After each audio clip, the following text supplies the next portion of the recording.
ಮಾತು ಬೆಳ್ಳಿ ಮೌನ ಬಂಗಾರ ಅಂತಾರೆ. ಆದ್ರೆ ಈಕೆ ಪಾಲಿಗೆ ಈಕೆಯ ಮಾತೆ ಬಂಡವಾಳ. ನಂಬಿದ್ರೆ ದೇವತೆ, ನಂಬದಿದ್ರೆ ಈಕೆ ಮದುವೆ ಹೆಸರಲ್ಲಿ ನಾಮ ಹಾಕೋ ಮಾಯಾಂಗನೆ. ಹೌದು, ಈಗ ನೀವು ನೋಡ್ತಾ ಇರುವಂತಹ ಈ ಸುಂದರ ಮುಖದ ಹಿಂದೆ ಇರೋದು ಒಬ್ಬ ಪಕ್ಕಾ ಕಿಲಾಡಿ ವಂಚಕಿಯ ಅಸಲಿ ರೂಪ. ಈಕೆ ಹೆಸರು ಭೂಮಿಕಾ. ಈಕೆ ಮಾಡಿರೋ ಘನಂದಾರಿ ಕೆಲಸ ಕೇಳಿದ್ರೆ ಪೊಲೀಸರು ಕೂಡ ದಂಗಾಗ್ತಿದ್ದಾರೆ. ಯಾಕಂದ್ರೆ ಈಕೆ ಒಬ್ಬರಲ್ಲ ಇಬ್ಬರಲ್ಲ, ಬರೋಬ್ಬರಿ 4 ಜೊತೆ ಮದುವೆಯಾಗಿ ಎಲ್ಲರಿಗೂ ಪಂಗನಾಮ ಹಾಕಿದ್ದಾರೆ. ಈ ಭೂಮಿಗಳ ಪ್ಲಾನಿಂಗ್ ಹೇಗಿರುತ್ತೆ ಗೊತ್ತಾ? ಮೊದಲು ಸೋಷಿಯಲ್ ಮೀಡಿಯಾ ಅಥವಾ ಮ್ಯಾಟ್ರಿಮೋನಿಸ್ಟ್ ಸೈಟ್ಗಳಲ್ಲಿ ಶ್ರೀಮಂತ ಹಾಗೂ ಅಮಾಯಕ ಹುಡುಗರನ್ನೇ ಟಾರ್ಗೆಟ್ ಮಾಡ್ತಾಳೆ. ಆಮೇಲೆ ತನ್ನ ಮಾತಿನ ಮ್ಯಾಜಿಕ್ ಶುರು ಮಾಡ್ತಾಳೆ.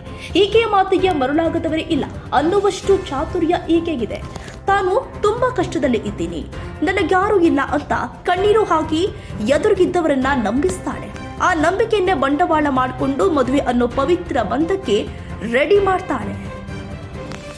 ಒಮ್ಮೆ ಮದುವೆಯಾಗಿ ಗಂಡನ ಮನೆ ಸೇರಿದ್ಲು ಅಂದ್ರೆ ಈಕೆಯ ಅಸಲಿ ಆಟ ಶುರುವಾಗುತ್ತೆ. ಆರಂಭದ ಕೆಲವು ದಿನ ಪಕ್ಕಾ ಸಂಪ್ರದಾಯಸ್ಥ ಹೆಣ್ಣಿನಂತೆ ನಾಟಕ ಆಡುವ ಭೂಮಿಕಾ ಮನೆಯಲ್ಲಿ ಇದ್ದ ನಗನಾಡ್ಯ, ಒಡವೆ ಎಲ್ಲಿದೆ ಅನ್ನೋದನ್ನ ಗುಟ್ಟಾಗಿ ಗಮನಿಸ್ತಾಳೆ. ಯಾವಾಗ ಗಂಡ ಕೆಲಸಕ್ಕೆ ಹೋಗ್ತಾನೋ ಅಥವಾ ಮನೆಯಲ್ಲಿ ಯಾರು ಇರಲ್ವೋ ಅಂದೇ ತನ್ನ ಕೈಚಳಕ ತೋರಿಸ್ತಾಳೆ.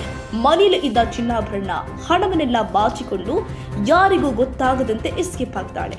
ಕೇವಲ ಹಣವಷ್ಟೇ ಅಲ್ಲ, ಮದುವೆ ಹೆಸರಲ್ಲಿ ಜೀವನವನ್ನೇ ನಂಬಿದ್ದ ಗಂಡಂದಿರನ್ನು ಕೂಡ ಬೀದಿಗೆ ತಂದು ನಿಲ್ಲಿಸ್ತಾಳೆ. ಹಾಗಿದ್ರೆ ಈಕೆ ಸಿಕ್ಕಿ ಬಿದ್ದದ್ದು ಹೇಗೆ? ಒಬ್ಬನಿಂದ ತಪ್ಪಿಸಿಕೊಂಡು ಮತ್ತೊಂದು ಊರಲ್ಲಿ ಹೆಸರು ಬದಲಿಸಿ ಮತ್ತೊಬ್ಬನಿಗೆ ಬಲಿಬಿಸ್ತಾ ಇದ್ದ ಈಕೆಗೆ ಕೊನೆಗೂ ಕಾಲ ಕೂಡಿ ಬಂದಿದೆ. ಭೂಮಿಕಾಳ ಕೈಯಲ್ಲಿ ಮೋಸ ಹೋದ 4ನೇ ಪತಿ ಧೈರ್ಯ ಮಾಡಿ ಪೊಲೀಸ್ ಠಾಣೆ ಮೆಟ್ಟಿಲೇರಿದಾಗ ಈ ಸರಣಿ ಮದುವೆ ಸತ್ಯ ಬಯಲಾಗಿದೆ. ಪೊಲೀಸರು ಈಕೆ ಹಿಸ್ಟರಿ ಕೆದಕಿದಾಗ ಒಂದೊಂದೇ ಆಘಾತಕಾರಿ ವಿಷಯಗಳು ಹೊರಬಂದಿದೆ. ಈಕೆ ಕೇವಲ ಭೂಮಿಕಾ ಅಲ್ಲ, ಬದಲಾಗಿ ಹಲವು ಹೆಸರುಗಳಿಂದ ವಂಚನೆ ಮಾಡ್ತಾ ಇದ್ದ ಸೀರಿಯಲ್ ಬ್ರೈಡ್ ಅನ್ನೋದು ಕನ್ಫರ್ಮ್ ಆಗಿದೆ.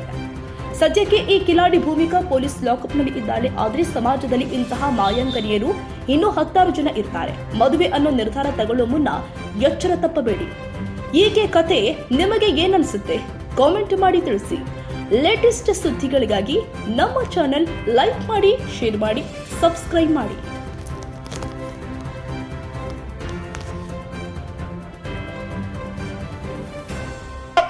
ನಾನು ನಮ್ಮ ಅಪ್ಪಂಗೆ ಹುಟ್ಟಿರೋದು, ಸರಿನಾ? ಹೌದು. ನಿನಗೆ ಎಷ್ಟು ಕಾನ್ಫಿಡೆಂಟ್ ಆಯ್ತಾ ನಿಮ್ಮ ಅಪ್ಪ ಮುಟ್ಟಿದೀನಿ ಅಂತ? ನನ್ಗೂ ಅಷ್ಟೇ ಕಾನ್ಫಿಡೆಂಟ್ ಆಯ್ತು ನಾನು ಅಪ್ಪ ಮುಟ್ಟಿದೀನಿ ಅಂತ. ನೀನ್ ಕಿಲಾಡಿ ಅಂದ್ರೆ ನಾನು ಕಿಲಾಡಿ. ನಿನ್ ಕೈಲಿ ಕಿತ್ಕೊಳ್ಳೋ ಕಿತ್ಕೋ, ನನ್ ಕೈಲಿ ಕಿತ್ಕೊಳ್ಳೋ ಕಿತ್ಕೊಂತೀನಿ. ಆಯ್ತು, ನೀನ್ ಕಿತ್ಕೊಂಡ್ ತೋರ್ಸು. ನೀನ್ ಇರೋದೇ ಕಿತ್ಕೊಂಡ್ ತೋರ್ಸು. ನೀವ್ ಹುಟ್ಟಿರೋದೇ ಕಿತ್ಕೊಳಕ್ಕೆ. ಅದಕ್ಕೆ ಮೊಬೈಲ್ ಏನೇನ್ ಇರುತ್ತೆ ಎಲ್ಲಾನು ಕಿತ್ಕೊಂಡೆ ಓಡೋದ್ ಕಳ್ಳ ನಿಮ್ಮ ಅಪ್ಪ ಮುಟ್ಟಿದ್ಯಾನೆ, ನಾನು ನಮ್ಮ ಅಪ್ಪಂಗೆ ಹುಟ್ಟಿರೋದು, ಸರಿನಾ? ಹೌದು. ನಿನಗೆ ಎಷ್ಟು ಕಾನ್ಫಿಡೆಂಟ್ ಆಯ್ತಾ ನಿಮ್ಮ ಅಪ್ಪ ಮುಟ್ಟಿದೀನಿ ಅಂತ? ನನ್ಗೂ ಅಷ್ಟೇ ಕಾನ್ಫಿಡೆಂಟ್ ಆಯ್ತು ನಾನು ಅಪ್ಪ ಮುಟ್ಟಿದೀನಿ ಅಂತ. ನೀನ್ ಕಿಲಾಡಿ ಅಂದ್ರೆ ನಾನು ನನ್ನ ಹತ್ರ ಹೆಂಗ್ ಜೋಕರ್ ತರ ಕಾಣಿಸ್ತಾ ಇದ್ದೆ ನೀನು. ನನ್ನ ಹತ್ರ ಹೆಂಗ್ ಜೋಕರ್ ತರ ಕಾಣಿಸ್ತಾ ಇದ್ದೆ ನೀನು. ದೇವ್ ಸತ್ವಾಗೂ ಹಂಗೆ ಕಾಣ್ತಾ ಇದ್ಯಾ, ಜೋಕರ್ ತರ. ಸೀರಿಯಸ್ಲಿ ನೀನ್ ಇವಾಗ ಹೇಳ್ತಾ ಇದೆಯಲ್ಲ, ಚೆನ್ನಾಗ್ ಗೊತ್ತಿಲ್ದಂಗ್ ಗುಡ ಗೊತ್ತಿಲ್ದಂಗ್ ಮಾತಾಡ್ತಿದ್ಯಲ್ಲ. ಒಂದ್ ನಿಮಿಷ, ನಾನ್ ಜೋಕರ್ ಅಲ್ವಾ? ಕೊಡಿಸ್ತೀನಿ ಅಂತ ಮಾತಾಡ್ತಿದ್ಯಲ್ಲ, ಒಂದ್ ನಿಮಿಷ ಆಯ್ತಾ? ನಾನು ಜೋಕರ್ ಆಗಿದೆ. ನಮ್ಮ ಮನೆ ಹತ್ರ ಯಾರಾದ್ರೂ ಕರ್ದಿದ್ರ? ನಮ್ಮನೆ ಬಾಡಿಗೆ ಮನೇಲಿ ಇರೋರು ಯಾರು ಕರ್ದಿದ್ರ? ನನ್ನ ಹತ್ರ ಹೆಂಗ್ ಜೋಕರ್ ತರ ಕಾಣಿಸ್ತಾ ಇದ್ದೆ ನೀನು.